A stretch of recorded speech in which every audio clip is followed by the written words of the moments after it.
Good afternoon, good morning to those of you who will follow us from different locations around the globe. Thank you so much for joining this webinar, Bad Girls, Bad Women, Disobedient Wombs. Just a couple of tips. This webinar will be mainly in Spanish, but there will be some presentations in English. So there's going to be a simultaneous interpreting system. And if you go to the bottom of your screens, you will see a globe icon. Click on that and you will see that you can choose the language you want to follow this webinar on, right?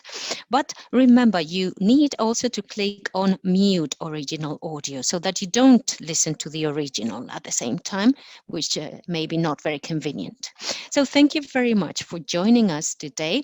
You see, that this webinar is in the framework of the International Marxist Feminist Conference that was held in Berlin for the first time in 2015 around the figure of the German sociologist and philosopher Frigga Haug. The first conference was, as I said, held in 2015, and the second one in Vienna in 2016, and the third one in Lund, Sweden in 2018. And if the COVID allows it, we're going to be holding the fourth international conference in Bilbao from November the 11th to the 13th in 2021, of course. All right, we have already given some information about this webinar, and we received more than 100 proposals for participation.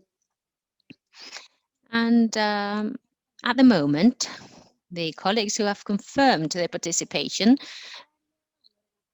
as keynote speakers are the following: Titi Batakaya, Lorena Cabnal, Elsa Dorlin, Nancy Fraser, Francesca Gargaglio, Frigga Haug, Silvia Federici, and Gayatri Spivak. So without further ado, let me introduce today's session, where we're going to be thinking about different geographical histories of struggles. We're going to be dealing with the right to abortion. And let me now introduce the speakers of today in order of participation. First of all, we've got Ollana Echevarrieta, Basque MP from EH-Bildu. She will also take your questions later on.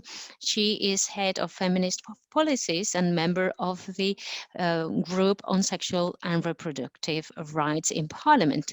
Secondly, we'll be hearing from Laura Salomé from Argentina, an Argentine feminist journalist, activist of the National Campaign for the Right to Legal, Safe and Free Abortion. And then thirdly, we'll be hearing from Sylwia Rapicka from Poland. She's a pedagogue and political scientist. She's a PhD student at the Pedagogical University of Krakow, feminist, anti-capitalist, and an ally of the LGBT movement. And finally, we'll be hearing from Sara Garcia from El Salvador, a feminist activist, psychologist, and member of Citizens Association for the Decriminalization of Abortion in El Salvador. So before I hand the floor over to Ollana Echevarrieta, I would remind you that we're going to be having 4 very short presentations, and that then later on there will be time for questions, answers, and of course discussion, where we're going to be taking questions from participants. So for questions, this is my last technical tip. You need to go to the top of your screen again and click on the Q&A box, which is a double bubble icon. You click there and you can write all your questions there. That's where the questions will be taken from, right? Not from the chat box. We're going to be using the chat box for technical issues, or if someone wants to introduce themselves, etc., etc. But questions, please, need to go there in the Q&A box precisely. I think we can also assess the question. So if you like a question, you can, of course, do so. And well, I think that's all from me. I now hand the floor over to Ollana Echevarrieta. Again, thank you all for being here. I'll see you in the end. Teresa, thank you. Thank you so much. Thanks a lot. First of all, let me say that it is an honor for me to be here with you, sharing experiences. Teresa, Laura, Sara, Sylvia, and all of you who we can't see. This is very strange. This is what COVID has brought to us. We can't see your faces, but we feel your warmth, and we believe it's important to have you there. And we believe it's important to meet together, to be here together, sharing this time with these wonderful speakers that are going to be extremely interesting to all of us. Well, let me go straight to the point, right, if you allow me, because it's important to have some time for discussion later on. So let me give you some context about what we'll be dealing with today. We're going to be listening from very interesting speakers, feminist philosophers, thinkers that are going to be paving the way for us, shedding some light on that way for us. And I think it would be very interesting to speak about Carol Beckman, because she speaks about the sexual contract, a hidden contract that is there, that has been so necessary to be able to create these types and support these types of democracies. We all know the social contract, a contract drafted by men, but for that to be able to come true, it needs a hidden contract, a sexual contract, which is made on women and on women's bodies. Bateman said that the freedom of some was possible on top of the oppression of other people. So the truth is that I believe it's important to have this as a starting point today here. We believe that we are all born free. This is what the social contract led us to believe. But for that to be possible, the social contract created another contract between men or among men, so that they could dominate women, and so that society and democracy, between inverted commas, of course, was possible and became true. So we're here to speak about bodies, about possession of the bodies of women by the states, by men. Well, we're here talking about that precisely because the social contract states precisely that: possession, the use of bodies, of the lives of women as goods that can be exchanged, and as objects on which you can legislate, and on which our societies are built. And if we go back in time, capitalism, we see that when it was set up, our modern societies needed some otherness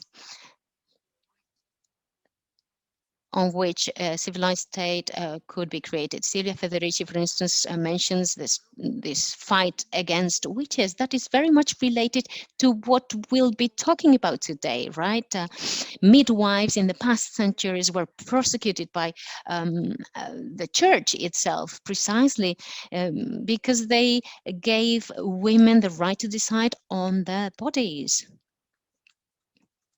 and gave them control over that by women, and it was given by women to women, and that is why witches were chased.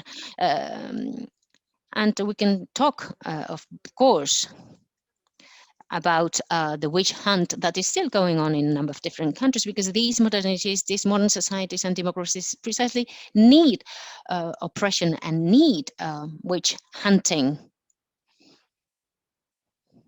because we represent the wild side of things.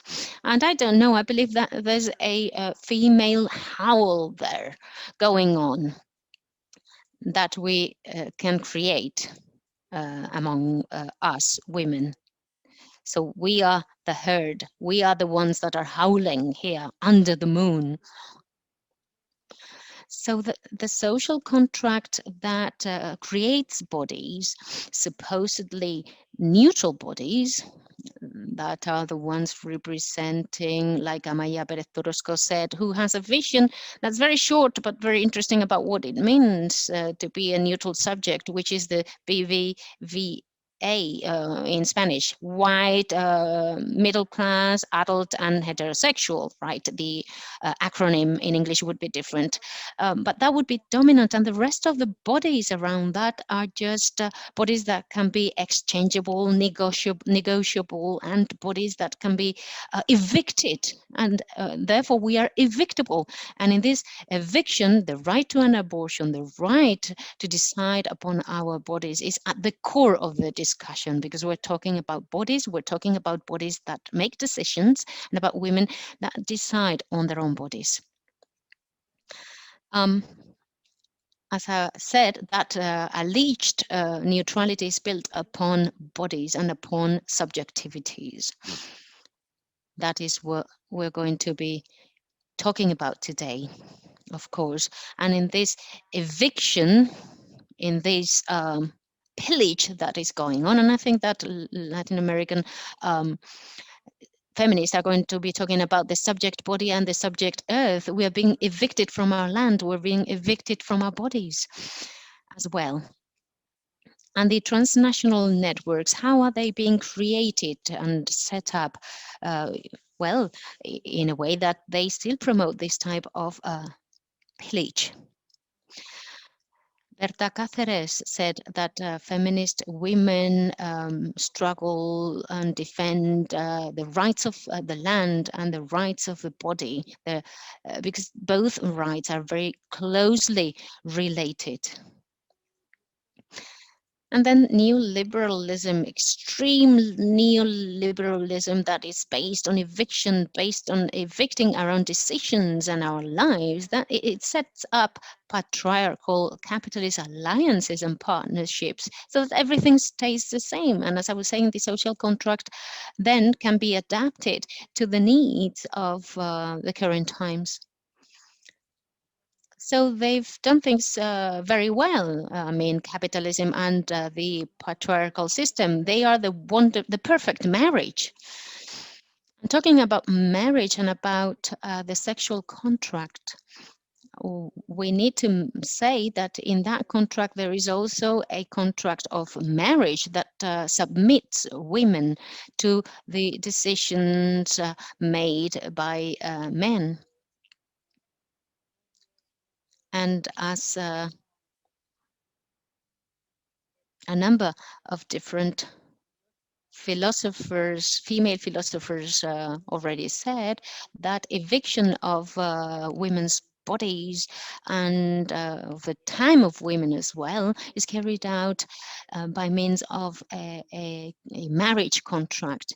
Heterosexuality is a way of organizing the world. It's a political and sexual regime that requires symbolic violence to be able to reproduce itself. And all this organization is based on oppression, is based on submission of women and women's bodies, and all the bodies that are outside this standard. So this sets up a class, a social class made up by women, oppressed women, and Carol Billman mentions how this turns us into servers of the patriarchal system, servers of the husbands, and servers that, of course, don't have the right to decide. The right to an abortion and the right to decide on our bodies is one of the clearest examples of this. And let me wrap up by saying that here in the Basque Country, we struggled very hard and not so long ago about an attempt to go back in our rights concerning abortion. A feminist organization that was very powerful took the streets to try and stop that reform, but that's not that far away in time. And we also remember the 11 women of Basauri that were put into prison. And there was also a physician that performed abortions because he respected what women were deciding. Of course, there is this class bias here. There is this poverty bias. And I'm sure that our next speakers are going to be focusing on this. That's all from me. Thank you very much for your attention.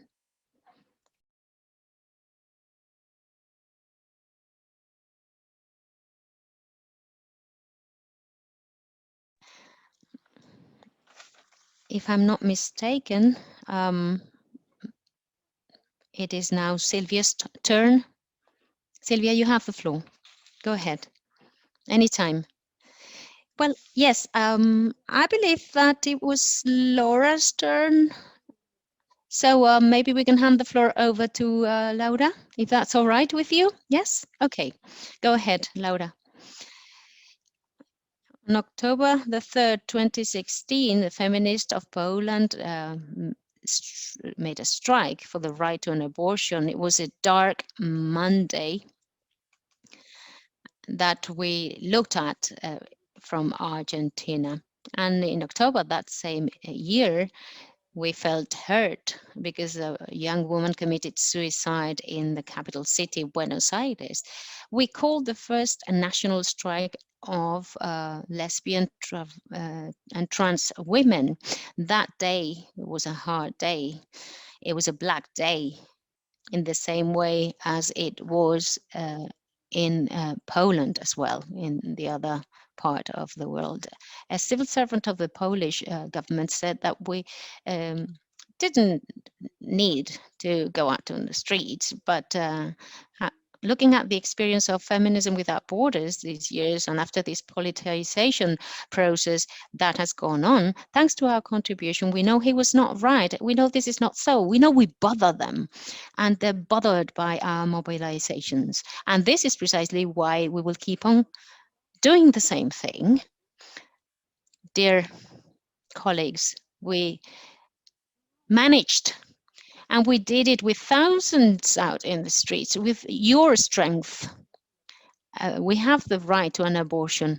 It cannot be discussed. And now it's law. We managed to achieve our goal in Argentina, and we will do it all over the world. Well, what are we going to be stopping in Argentina? Well, unnecessary deaths that occurred due to abortions, clandestine abortions, thousands of them every year, because there was a lack of access in some territories to pregnancy termination that was legal since 1921 and that was not abided by. There was a criminalization of young poor women going on. So this clandestine abortion is a problem dealing with human rights, social justice. And this is what we think, this is what we say out loud. Our political demand is calling us to join forces and organize ourselves beyond borders. What's our tool to build people's power? Feminisms. This is our answer to this issue. And this is how we're building on this common story.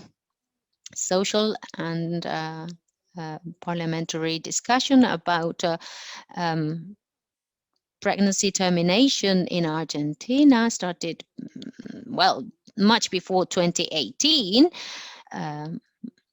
Of course, many things were done before that year, but that was a milestone for us. It's a long process of people organization, citizen organization, which we are very familiar with because we're used to organizing ourselves this way. We organized a cultural revolution of new generations that learned these arguments, that knew that abortion is a right, and we demanded the recognition of the state. And this is a legacy we will never forget. This is in part, already part of our memory as a people.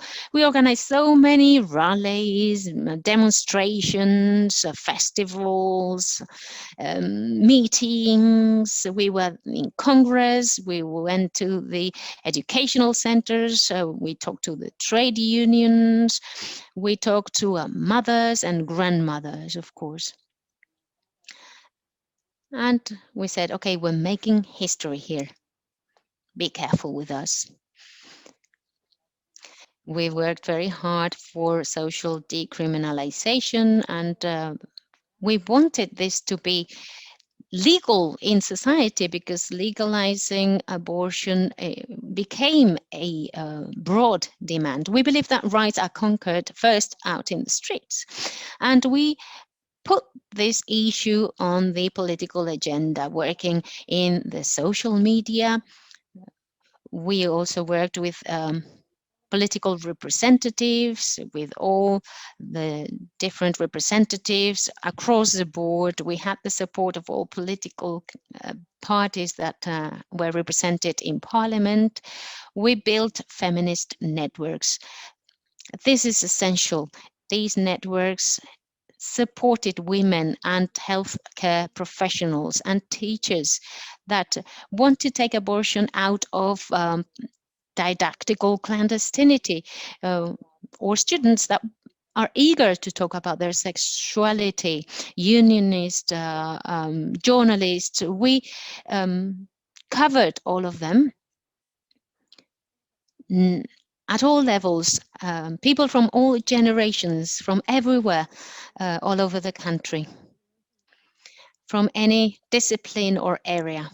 We built all of this together based on feminism and pedagogy. Of course, we are proud to wear this scarf that's a symbol of freedom and unity for us. We have decriminalized abortion up until the 14th week of pregnancy, but we're going to move forward and we want to even go beyond that so that we have access to reproductive and non-reproductive rights. We're going to demand more from the state. This is what we're going to be focusing on from now on, because of course we need to guarantee compliance of this law, but of course we also want to have a comprehensive sexual education law and access to information and contraceptives. We also defend the right of sovereignty on our own bodies. That is our territory of life. We are rebels. We acknowledge that. And in other women, unknown women, we realize that we are all colleagues. The new law on pregnancy termination in Argentina took us out to the streets. So you see how necessary it was to go out into the streets. I'm sure of that. It was essential. Everything changed. And if a government and administration changes, if the people that do have that power and they decide to change what we have already achieved, they will see us face to face and opposite them, because we're here to keep fighting. So we're not alone, we're not by ourselves. And I'm glad to be here today, seeing your faces. It would be great to see you soon, all in green, like every time we call a demonstration in Latin America and the Caribbean. Next year, there's the process of Manuela. We will keep an eye on that as well, because together we're developing new strategies. We are learning by doing. Nobody taught us. We are learning by ourselves. We are learning by sharing things with each other. The voluntary voluntary abortion will be a law, and it will be ratified by us and all worldwide states, because we are going to beat them. Thank you.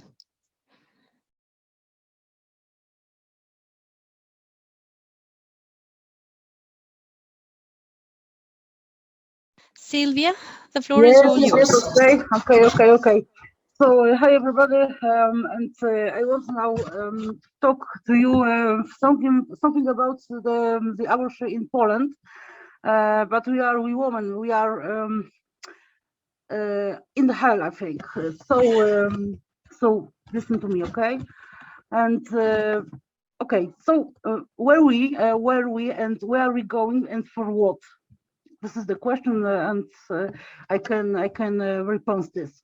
So were we free? Were we free? And what does it mean? Until the year 1993, the Polish women have had free legal access to the abortion, and including social reasons. Uh, Under this term, we can also understand the usual expression like "I don't want this pregnancy. I don't want to be to have a child now, born right now." So when a woman who comes to the doctor's office, so called K clinic, there's this gynecological office of public health care service, and after the test got here from her doctor, is one the simple question. So what we are doing now? Do you want terminate, or you have you want give birth of this baby? And nobody was upset. Nobody shouted about killing the unborn children, and and it was like year eight, 1989, when the law is different, and the reality was very different. And new law who made with clear Catholic and government in Poland. Um, um, Choose the law, and now the abortion was possibility in three cases. It was when the pregnancy was caused of the criminal offense, and second, when there were the real premise that the embryo is genetically or lethally damaged, or when a life or health a woman were endangered. And this time, and this reality was until now, because in October 2020,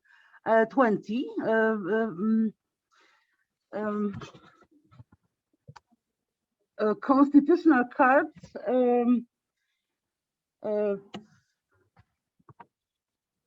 accepted this law, and from this day we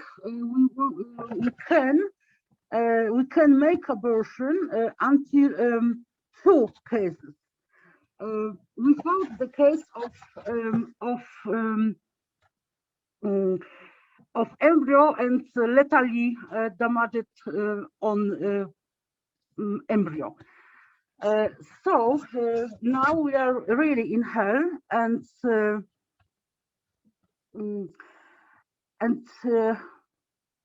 where we go? Where we go now? So we are on the streets. We are on the protests. We are we don't understand why it was, because this is the law of the woman, and now we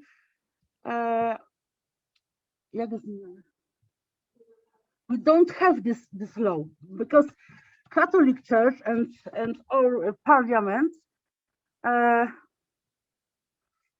think that woman it's not person, so now we don't care about an opinion the Catholic Church. We don't interested in of the possibility in abortion private doctor's office, but we think that abortion is a law, not a privilege. and we fight together on the streets, and we should allow just one thing to ruling party and others get the fuck out, because it's one the word uh, for for this government, because this government make pain to women. And now I think that Polish women, some like the woman in Argentina, in Salvador, when we died mm, in I wanted pregnancy. So it's horrible, and we must to fight. We must to fight, and I believe that that this war is finished. I think about it, but this is very difficult. So please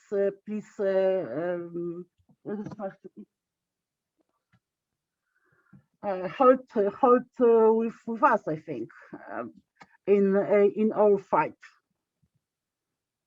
Thank you very much. Miałam to przeczytać, ale mi się nie chciało.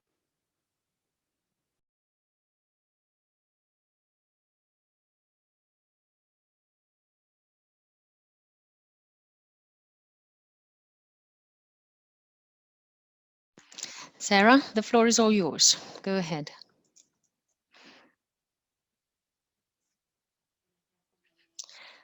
Thank you, dear friends. So, this is about the control of our bodies and lives, and we resist. I'm speaking from Central America, a region that is attacked by sexist violence, the drug dealing. Here, the lives of women have no value. In 3 countries of this region, abortion is totally criminalized: Honduras, Nicaragua, and El Salvador. These 3 countries share the same situation of criminalization. It is a region where militarization is very clear and clearly seen in our daily lives, and where feminist resistance is very necessary, and also solidarity is necessary. Like Sylwia said, this solidarity goes beyond borders. I would like to start by talking about the history of full criminalization of abortion in El Salvador and the consequences that it has had and the specific impact it has had. I would like to highlight our defense of Manuela's case. Let me say that the abortion was criminalized. This reality is not always easy to accept, this full criminalization situation. It wasn't always the case in 1974. There were at least some legal reasons for abortion, but the paradox occurs that then in the peace agreement, after a war that lasted 12 years and caused more than 7,500 deaths and disappeared people, and then in 1992 those peace agreements were signed, and a number of measures are taken. Amongst them, we had or came up with a more strict penal code. So in this agreement, we see that there is this conservative alliance going on in the country. And in 1993, right after the peace agreement signature, there was this feminist movement growing in the country. The feminist meeting in Latin America and the Caribbean was held that year, but there was also this alliance that started to carry out specific actions, and one of them was an initiative, a draft bill to become the 28th of December and devote that day to the unborn individuals. And this is where I think was the starting point of this social refusal of abortion. It was in 1997 when, in this attempt to have a more strict penal code, we have a regression going on, and that's when full criminalization was implemented without any type of discussion, consultation, without talking to women, to feminists, to healthcare professionals, nothing at all. There was no discussion at all, and the abortion was criminalized, fully criminalized. That happened back in 1997, and then in 1999, another change, constitutional change occurred. Article 1 of the Constitution was amended to say that life is acknowledged to exist right from conception. And that was like a dreadlock for them to be able to move forward and to consolidate their control on the lives of women. That was the padlock. And so from this reform on, there were a series of consequences, very clear ones. Fear was there was censorship as well. Even one of the articles of this reform of the penal law stated that anyone promoting an abortion would be sanctioned.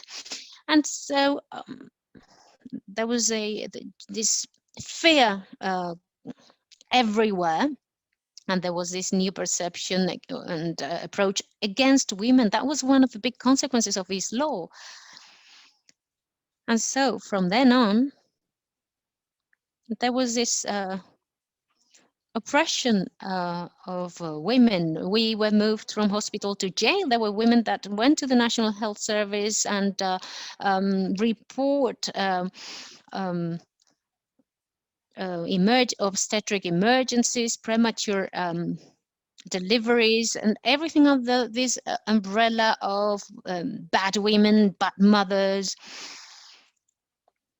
and women that are criminals and deserve to serve 30, 40 years in prison. So in this process, hospitals become almost courts, and a full process of research and criminalization begins right at the hospital. And there's a number of different oppressions going on because you're a woman, because you're in a situation of poverty, because you are facing the violence that's imposed on you because you cannot access the National Health Service or the educational system because you live in a rural area. So there's a number of different oppressions going on, and this is how women have been criminalized. So in our Citizens Association, we carried out a research study. We identified that from 1998 to 2019, 181 women were processed because they refused or they faced their ideas. So to us, all this has been crucial because on the one hand, the state violence was highlighted, the violence that is being generated against women due to these very restrictive frameworks. But it also enabled us to set up networks of resistance and solidarity. Currently, we are supporting Manuela. And I want to share her story with you because her case represents and reflects very clearly all the violence I mentioned, all the different types of violence for controlling the bodies of women. And her case, Manuela's case, has been taken before the Inter-American System of Human Rights, and we hope there will be new measures of reparation for her family. And her case is about a woman who faced a report submitted at hospital because she terminated her pregnancy, and she was told to terminate it voluntarily because it was due to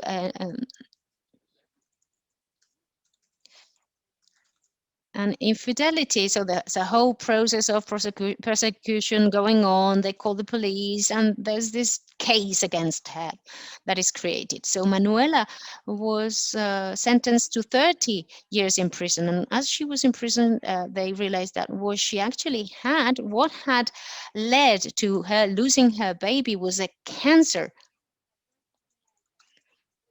So the justice and health services failed her. She spent years in prison and she died deprived of her freedom, with handcuffs on, far from her family, leaving two children, and having suffered this violence against her life and her body.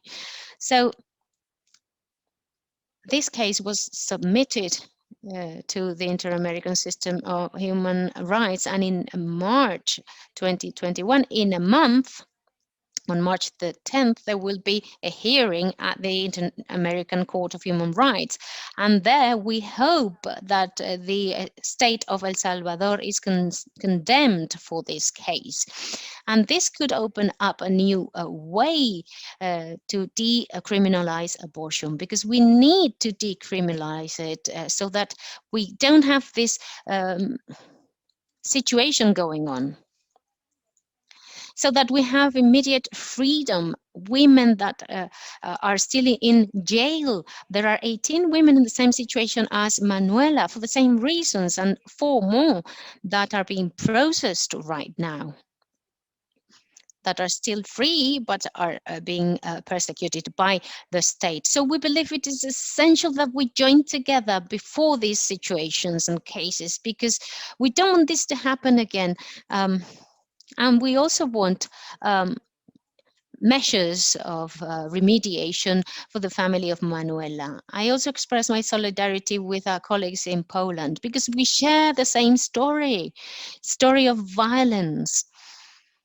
I know that we're together in this. And I would like to add that this green tide, because we're also part of that green tide, makes us feel very happy. We're so happy that in Argentina you managed to get that law. We hope we can get the same situation very soon in Latin America, in the whole of Latin America. Thank you, dear friends. And that's all from me. Thank you very much. Thank you. Honestly, thanks to all of you. I've got so many feelings inside of me, so many emotions right now. Positive emotions, of course, when I see that fighting is taking us to taking steps forward, like in Argentina. And I'm sad because of the situation in Poland. And I know that Manuela's case is really terrible, and I feel as if she were my neighbor. I feel her very, very close to me and her case.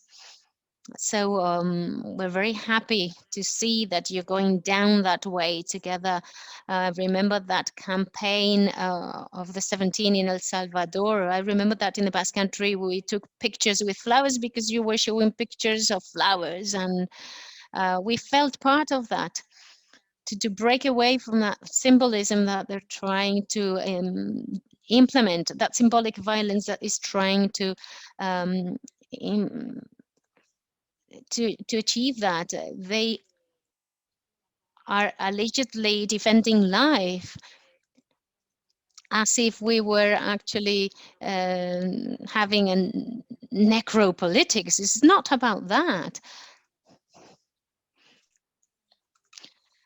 We want to live, we want to defend life, good life, to all the people on this planet.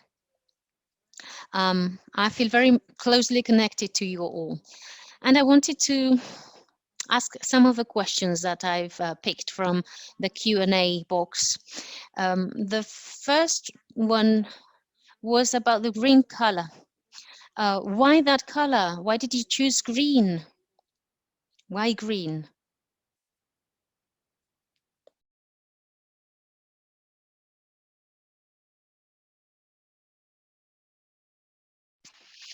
Yes, why green, you ask? Well, it's something that was very spontaneous, but at the same time, it wasn't. Some colleagues at first were thinking about launching a national campaign for a legal, safe abortion. Um, There was a meeting in Argentina. We have these meetings every year, women meeting, but it's also a feminist tool for us. And there was this meeting, and at that meeting, we started to somehow organize a symbol. No, we thought about a handkerchief because it has to do with the story of Argentina, with the struggle of the mothers of the Mayo Square, mothers and grandmothers that uh, fought against the last civil, military, and church dictatorship we had in the country. So it was very much related to that, the use of this scarf. And there was this movement of lesbian, trans, and feminist women defended that. And little by little, we started making the scarves, and they were used little by little and more as symbols. And I think that it was key that we used that in one of the first meetings of the Latin American and Caribbean feminists, because we came to this consensus about this icon. It wasn't that spontaneous. It was part of our discussion, and we came to a consensus because we were looking for common strategies. And this is how we picked September the 28th as the day the defense of the abortion. It was a date that then became global. Um, that's uh, that's why. But green as color, it was mere chance. But then it's something we're very happy about. Yes, there's one more question for all three of you about the role of the church and about left-wing parties on sexual and reproductive rights, and of course on legislation. I don't know if Sarah would like to start, maybe?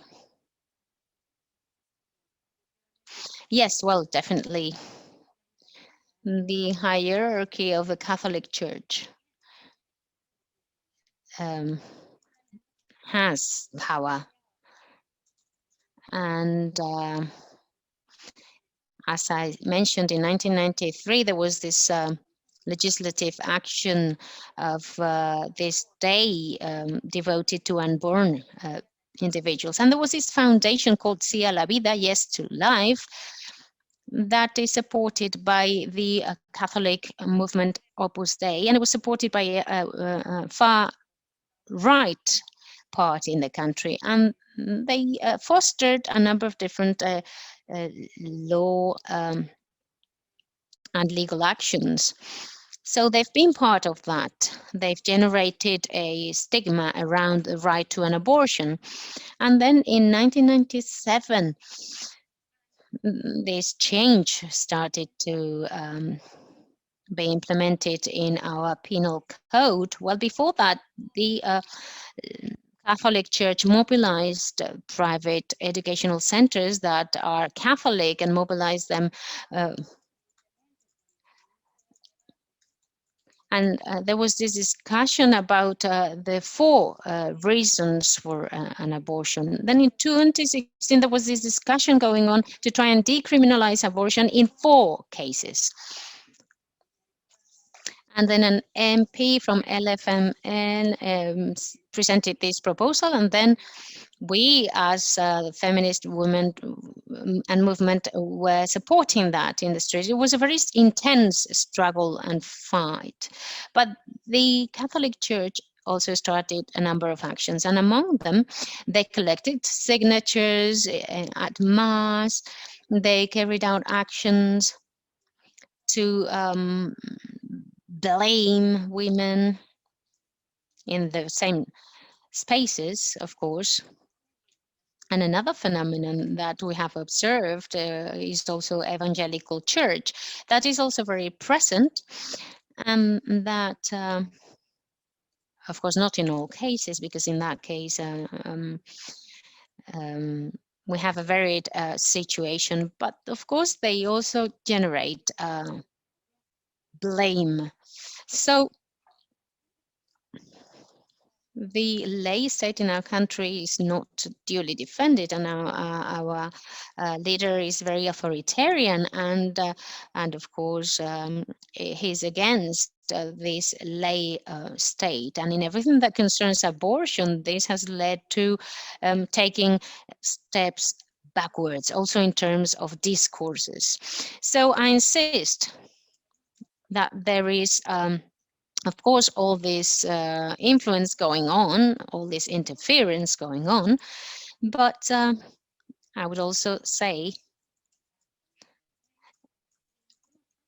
that there are representatives of the Opus Dei at the assembly, and of course, in some cases, they're suggesting 50 years in prison for illegal abortions, and um, there was this proposal that was submitted at the assembly. So that would be a death penalty for women almost. So this is a situation, but now we have Manuela's case, and this has increased the number of attacks. We suffer from fundamentalists and right wingers. They threaten us. They say we are glorifying criminality. They say all types of things, and there's this stigma for the family of Manuela as well that's being generated. So there is hatred there that we are facing, and of course I would like you to report that, because there's this whole association that is generating violence against women. I don't know if Sylwia and Laura would like to add anything to what Sarah just said.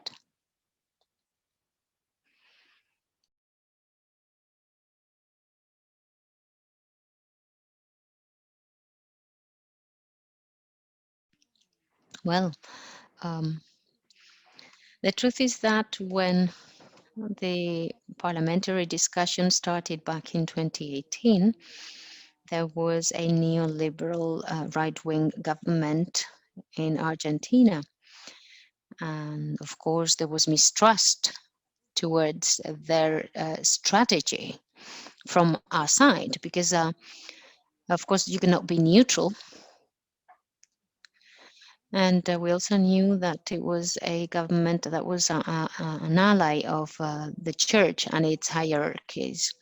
So I think that in Argentina, we have a very particular case. We have a very particular role of churches and left-wing parties as well. And within the left-wing parties, we have different roles of parties that have representation at parliament. So this is a very particular situation, because we have left-wing parties that are represented. And there aren't many of those in Latin America. So the truth is that we have this atypical and complex situation going on. This is why we've got so many discussions, internal discussions. And we had an across-the-board strategy. We wanted to talk to all parties, and we managed to build something good. And the only party that had total support were left-wing parties.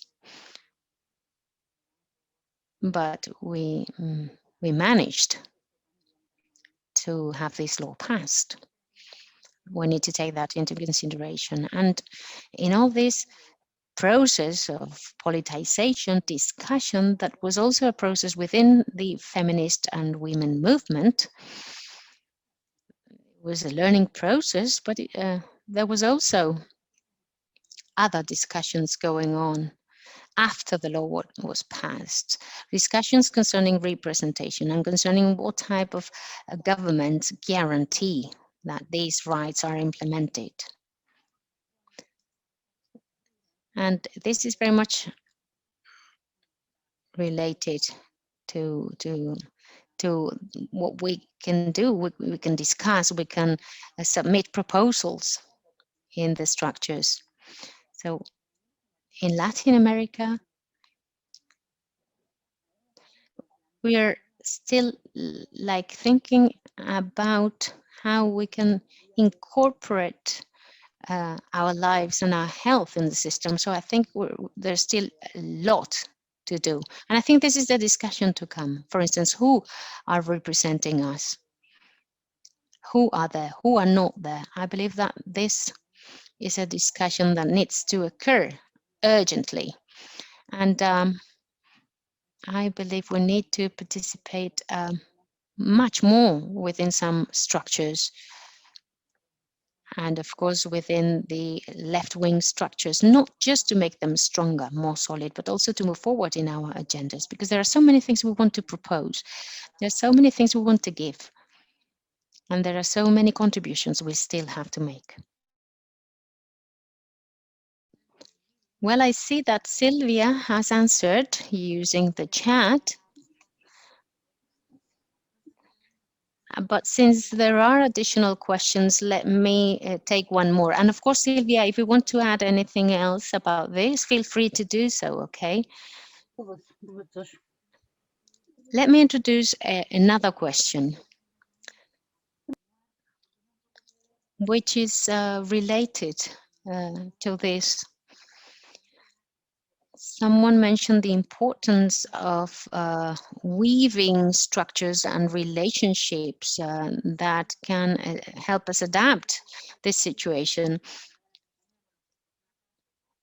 And this person says that, well, European countries should focus on what's going on in Poland because they're very close to the country. But internationally, we also need to concentrate on unequal situations. And the question is, what could be the practical, the political consequences of our discussion? Let me hand the floor over to Sylwia.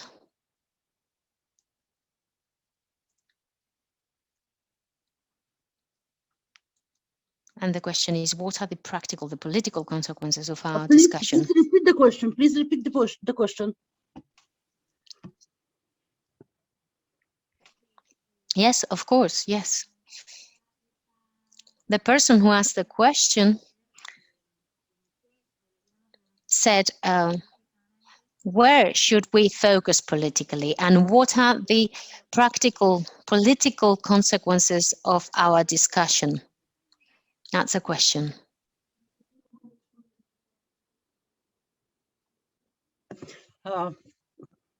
In Poland? Hello, in Poland?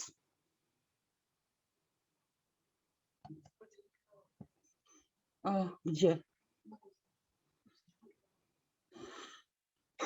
I don't know, because the left side in Poland, the left side in Poland is choose to write very quickly to speak about the abortion until 20 weeks, but the consequences I don't know. Really, I don't know, because in Poland we have the parties of right, and this is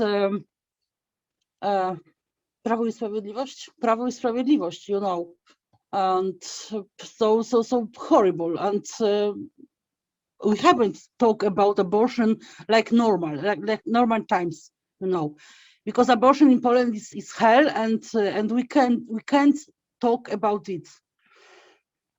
So we have to the Polish Church, who is very enemy for the woman. Talk about abortion in Poland is very difficult, and the consequences I don't know. Really, I don't know.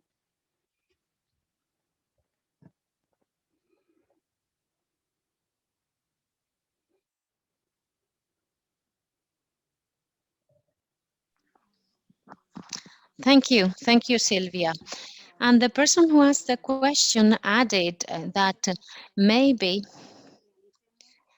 or what should other stakeholders do? What is expected from us? How can we help you in your processes? That would be a question.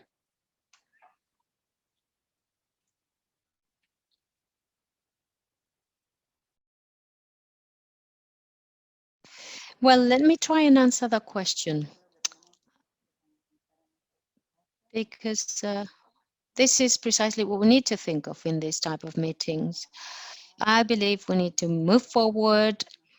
We need to have more spaces of our own to generate consensus.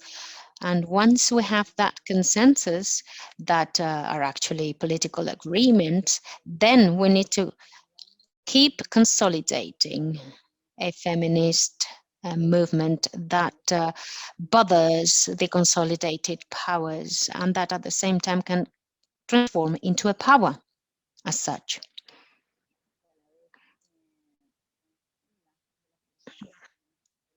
This is what we want because we've got so many proposals in all fields. But we've learned that we can only do that together. We won't make it individually. Individually, it would be so hard to achieve anything at all.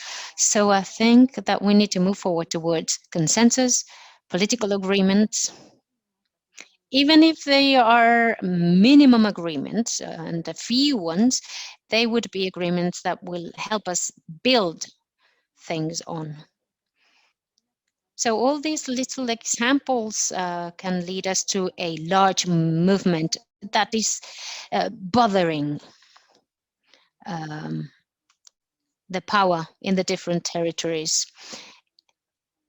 I think it's about that. Our revolutions are small, but of course, together we'll be able to achieve a large revolution. Well, let me add something. I totally agree with Laura. I think we need to articulate even more our movement. And I liked that concept of cultural revolution because at the end of the day, we need to change this social imaginary. The narrative we can build with our movement will be freeing us, will be liberating. This fight for women's freedom is essential. I already mentioned Manuela's case. And I read a colleague from Sweden who talked about solidarity as well. Well, I think that is key. We need solidarity from wherever we are, with whichever tools we've got. Um, any actions before the embassy, actions in the social networks, writing articles, I don't know, making videos, anything helps. We need to um, overflow the social media with our narratives. We need to seek justice for Manuela. We need to make up this and make the most of this opportunity and these mechanisms to keep finding places and spaces where we can create things. In El Salvador, we're going to be having a feminist meeting in November. At the same time, the MaxFem meeting will be held, but it will very much depend on the pandemic, of course. But yes, it's important that we keep looking for spaces to respond and to react before all the cases and all the reports that all the cases that are reported, better said. This is going to be a liberating movement. It's clear in Argentina with the green flood. This is a symbol, an icon to us. So our movement is essential. Yes, it is. Fine, thank you very much. There are two questions I would like to share with you, right? And then we will hand the floor back to Teresa for her to summarize everything that's been said at this webinar. There's a question about body control. And someone said that, for instance, well, in Argentina, a law on trans people came before a law on abortion and the right of choice, of making a choice for women. And the last question would be from Portugal, right? Because there they had two referendum on the right to decide, and the second one they focused the campaign on hypocrisy and humiliation, the humiliation of taking women to court. That is what moved many people, many Catholic people, to defend abortion and to finally vote for the right of women to make their own decisions. So the question is, could this be applied in El Salvador and in Poland? Well, these were the last questions to finish with this Q&A session. I will give you a couple of minutes each, and then we'll hand the floor to Teresa. Let me say that in Argentina, we had the law on gender identity that was passed. That is very much related to this respect to self-perception, and that came before the law on abortion. And I think that this is very much related to the social and political contexts we have. There was a framework to guarantee the rights of individuals that was set up then, and we had a government that had the political willingness to do so. But for us, it was only, or change was only possible when we went out into the streets by the thousands. And this explains why the law was passed and why it wasn't passed before. Of course, there are many, many internal discussions concerning the complexity of a movement for the right to abortion. And this is why we have this across the board, this approach. And there were many, many discussions that went on concerning the strategy we were going to choose. But I think that our movement was fundamental. I think that we need this type of laws on gender identity, because we need to have this legal framework and social, political framework for then the law on abortion to be passed. But I would like to highlight the mobilization out in the streets. It was essential, and it helped us a lot. It was possible in the what I call the feminist decade. This is our decade. We have, of course, this historical context, but this is our decade. Let's not forget it.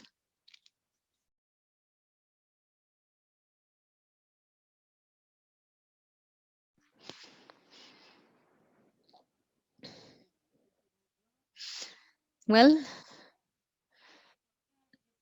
um, what our colleague from Portugal said about this double moral system and hypocrisy, I think that's key, a key tool. And I believe this is how we've managed to raise awareness. And this is how we got public opinion on our side, because this law makes it possible for women to face criminalization and the violence that we are suffering in the health service and the justice system. Um, anyhow, we still need to make headway. There are many, many things we still need to report on and work on.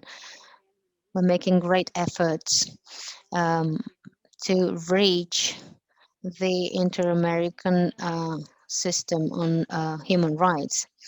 We want them to focus on our country, on El Salvador. I think that's fundamental. We need to be in the spotlight to make this double moral system visible. El Salvador's model is the anti model in terms of women's rights. There's this double standard going on, and we need solidarity. We've worked so hard, we've got so much experience in other countries. Um, those experiences are very useful for us, and they're helping us know what we need to do to transform all this violence and injustice.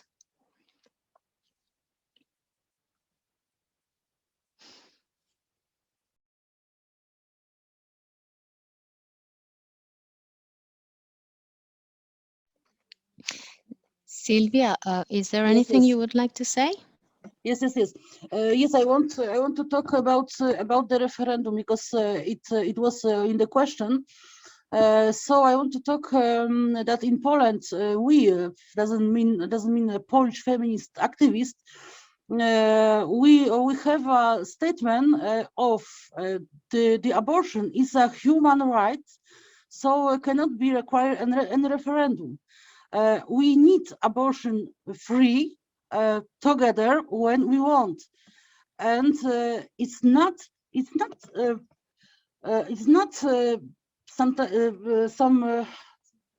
something horrible or I don't know.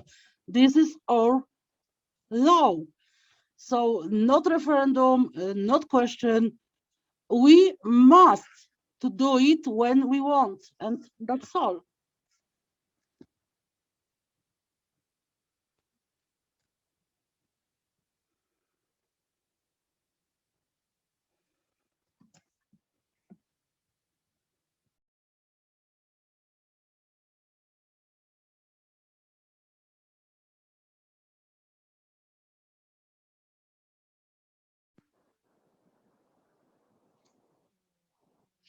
Well, then, thank you very much to all three of you.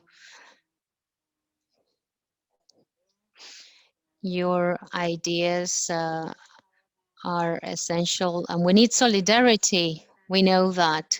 And now I will hand the floor over to Teresa, who's been taking notes to now share a summary of everything that we've been dealing with in this seminar. Yes, thank you very much, dear friends and colleagues. I don't have much to add, to tell you the truth, because I think that your presentations have been very clear, very accurate. You've respected your time, and I thank you for that. And I guess your ideas are very clear in your minds. You don't need me repeating them over again. Oyana, in her introduction, mentioned the right to a legal, safe, and free abortion. This is directly linked with the patriarchal organization system and that controls or wants to control the bodies of women. They consider our bodies to be their own property, and we have no right to self-determination in our lives. We've had number of different experiences of struggles in terms of penal code reforms. There was an attempt in the Basque Country changes since 1989 in Poland, where abortion was criminalized. In 1972, there were the peace agreements signed, and then the penal code was reformed in El Salvador. And about Argentina, well, I would say that there is a cultural revolution going on, the feminist decade is going on, and all this was possible thanks to the creation of a narrative of consensus, of agreement with political parties. Um, there was a great deal of work carried out that generated a brutal citizens' mobilization that led this movement to victory in 2020. The right to an abortion is guaranteed up to 14 weeks. So still in Argentina and Poland and El Salvador, there are many, many battles to be won. In Argentina, for instance, there is the issue about education on sexual and reproductive rights, information about contraception or possibilities, and there's also, of course, inequalities in different territories in Argentina, because that legal right needs to be implemented. And for that, we need measures and material. And as for Poland, the discussion is not in terms of rights. It's almost like one more debate of public opinion subject to referendum and to the opinion of voters. And in El Salvador, there is brutal repression.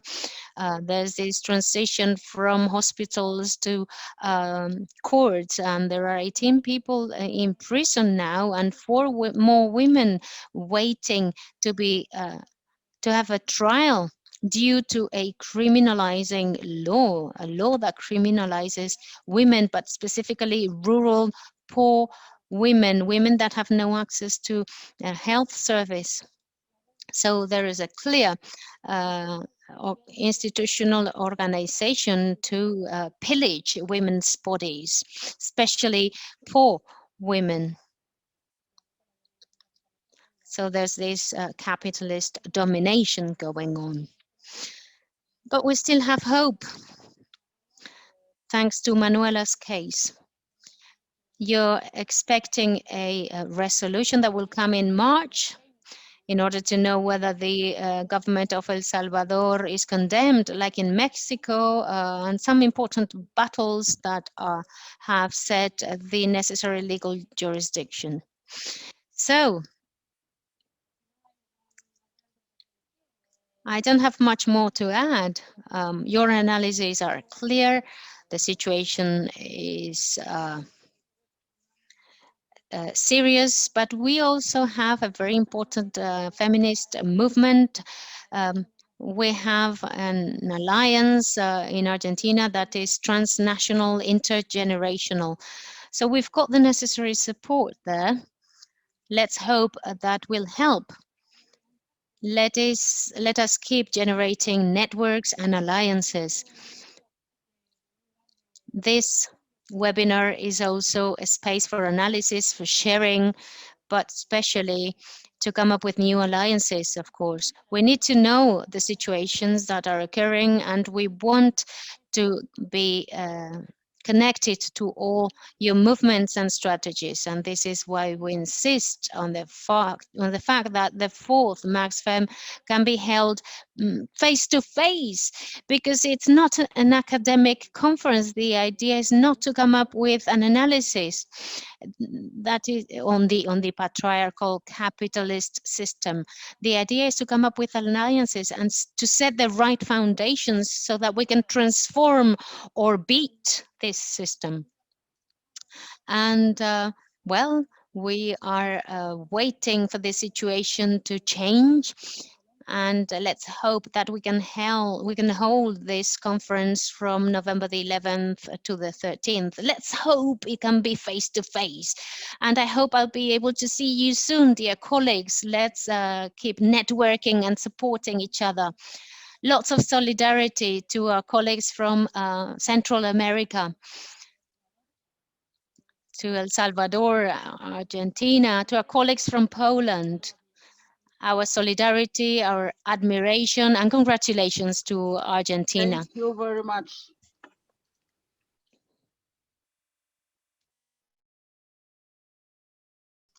Thank you so much. Thanks to all of you. Thank you, dear friends and colleagues. Thank Thanks for your you. solidarity.